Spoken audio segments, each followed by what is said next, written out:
Joaquín Hortal Carmona, que es médico de familia, investigador en bioética. Bien.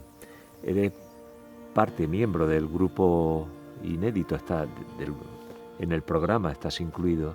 Exacto, soy parte del grupo de trabajo de inédito y entré con la idea de desarrollar la tesis doctoral en torno a la distribución de órganos, es decir, la idea de a quién dirigir los órganos, dado que los órganos son recursos escasos y que por tanto hay que tomar una decisión de a quién dárselo y sobre todo hay que tomar la decisión de a quién no se le da, teniendo en cuenta que esa decisión puede ser una decisión trágica, es decir, puede tener como consecuencia que la persona que no recibe el órgano pueda fallecer. Entonces, básicamente la distribución de órganos es un racionamiento de recursos.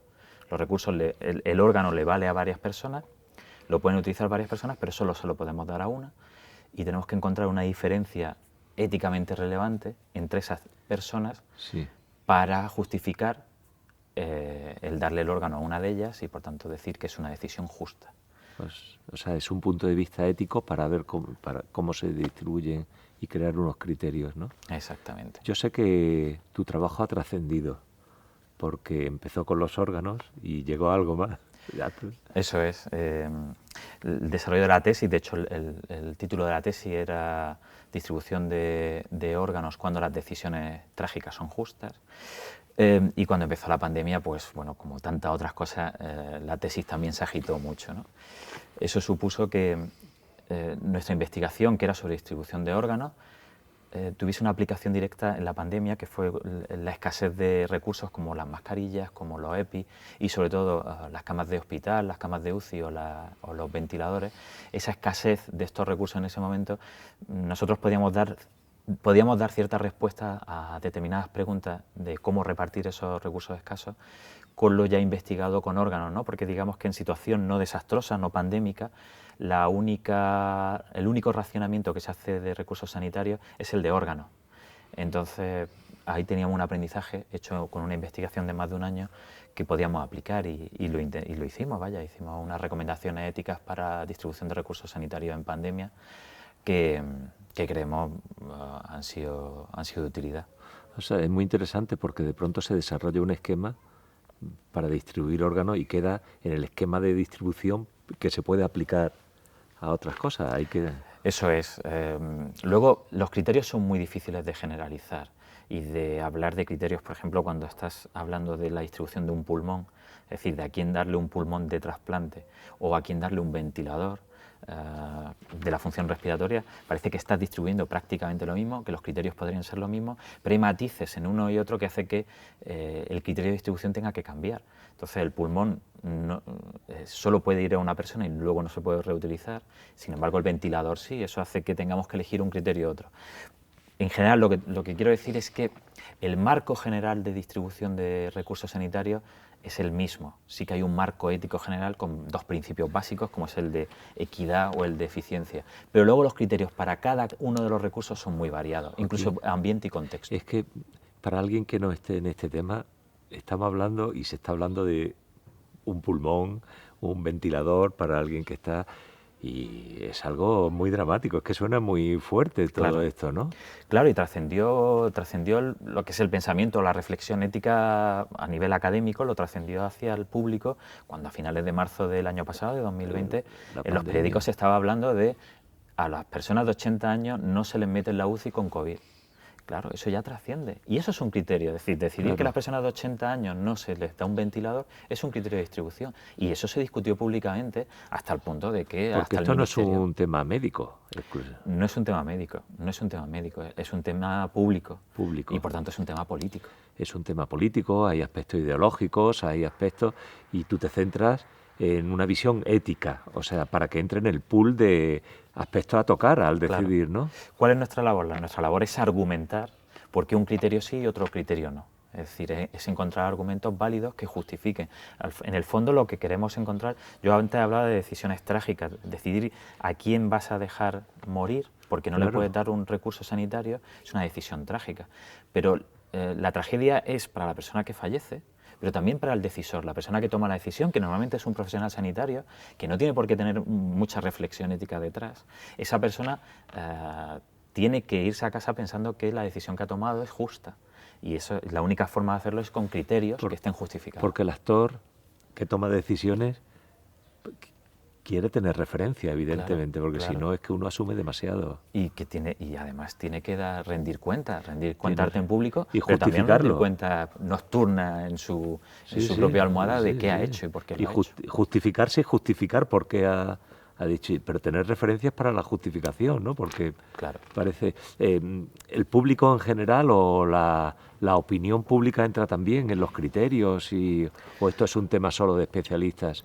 No, debe entrar. O sea, se considera. Claro, debería entrar dentro de un procedimiento de toma de decisiones. De toma de decisiones. Es decir, el procedimiento implica argumentar y dar cuenta de por qué se han tomado unas decisiones u otras. Es decir, si yo decido dirigir un recurso a la persona que mejor lo va a aprovechar, por ejemplo, a una persona más joven le doy un ventilador porque va a vivir más años, eso lo tengo que argumentar públicamente y la gente lo tiene que aceptar. Sí. Pero es que incluso, y hay experiencia en ello, en Maryland, previo a la pandemia, 2 o 3 años previo a la pandemia, también, digamos que previendo la posibilidad de una pandemia, ya se habían hecho unos criterios que se habían discutido de forma pública, es decir, se habían hecho grupos de ciudadanos y ciudadanas que discutieron sobre qué criterios eran los más apropiados si llegaba una pandemia de gripe que pudiese implicar una escasez de ventiladores. Y eso ya se ha discutido públicamente.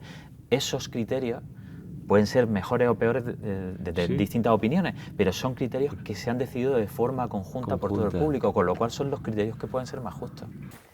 Es muy interesante lo que me estás contando, Joaquín, porque estamos hablando de un tema de distribución que hasta ahora parecía que es un problema y un aspecto técnico, un tema de sanitarios, de médicos, y parece que no.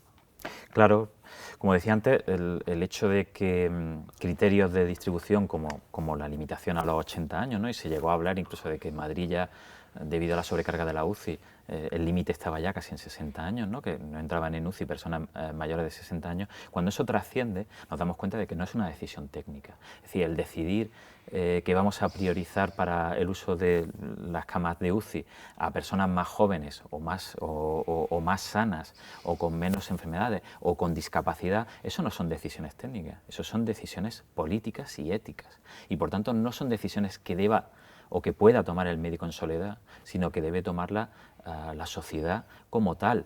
Puede tomarla porque hagamos grupos y al final consolidemos y aceptemos unos criterios de distribución concretos, o se puede hacer a través de un procedimiento de toma de decisiones en la que el profesional toma las decisiones en base a unos criterios que considera justos y luego rinde cuentas.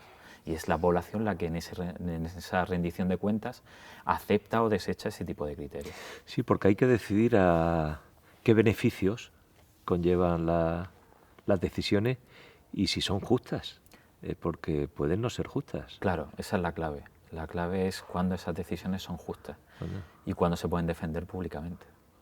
Claro.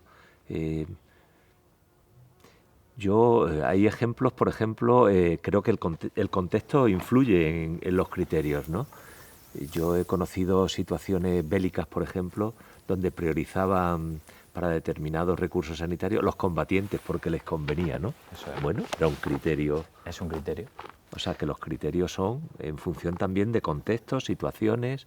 Claro, el triaje de guerra es un ejemplo claro, ¿no?, de zona bélica a la hora de establecer prioridades de atención sanitaria. Es un ejemplo en el que se ha basado de forma clara el triaje luego en pandemia también como desastre, ¿no?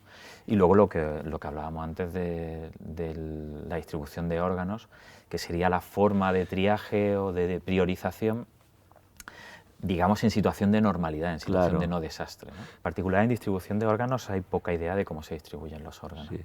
Es decir, en general la gente no sabe cuál es el criterio que rige, por ejemplo, la distribución de hígado, pulmón o corazón, que son órganos no sustituibles y que se rigen básicamente por la urgencia, o cómo se distribuye el riñón y cómo ha ido cambiando, ¿no? En el que el riñón sobre todo es el tiempo de espera.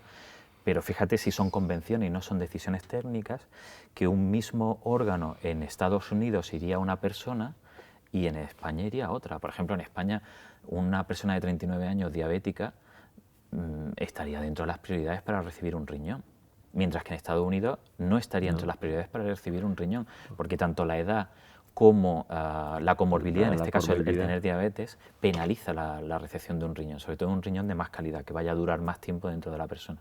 Entonces, está claro que no son decisiones técnicas, son decisiones éticas y políticas. Yo creo que está muy bien eso, ser consciente de que no son decisiones técnicas perfectamente y que incluso en un contexto o en otro son distintas, pero saber que son decisiones bajo unos criterios que cuanto más éticos mejor, evidentemente. Eso es. Yo me maravillo de algo, de que un médico de familia con la que está cayendo puede investigar.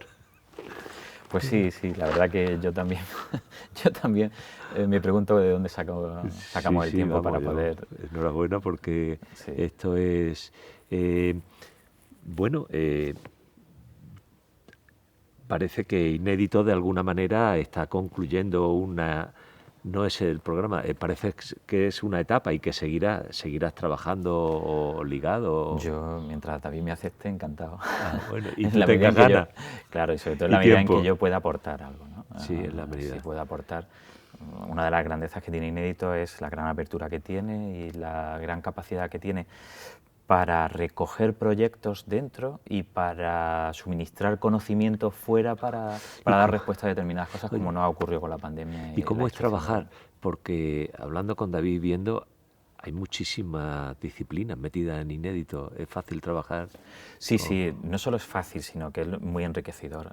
Es lo que, una de las partes, yo creo, de los puntos fuertes de Inédito es la capacidad que tenemos para, desde distintos puntos de vista, más académicos, como es el tema de los filósofos, o los juristas, Los y más juristas me han clínicos, como sorprendido, podemos los ser clínicos. los médicos, médicas y enfermeros y enfermeras que estamos en el equipo, damos puntos de vista que son muy enriquecedores en ambos sentidos. Qué bien. Bueno, pues concluimos. Enhorabuena, vamos, por tu trabajo y por esta dedicación que, como decía antes, es difícil en estos momentos. Muchas Y gracias. muy bien. Pues nada, Joaquín, gracias. Muchas gracias, Jesús.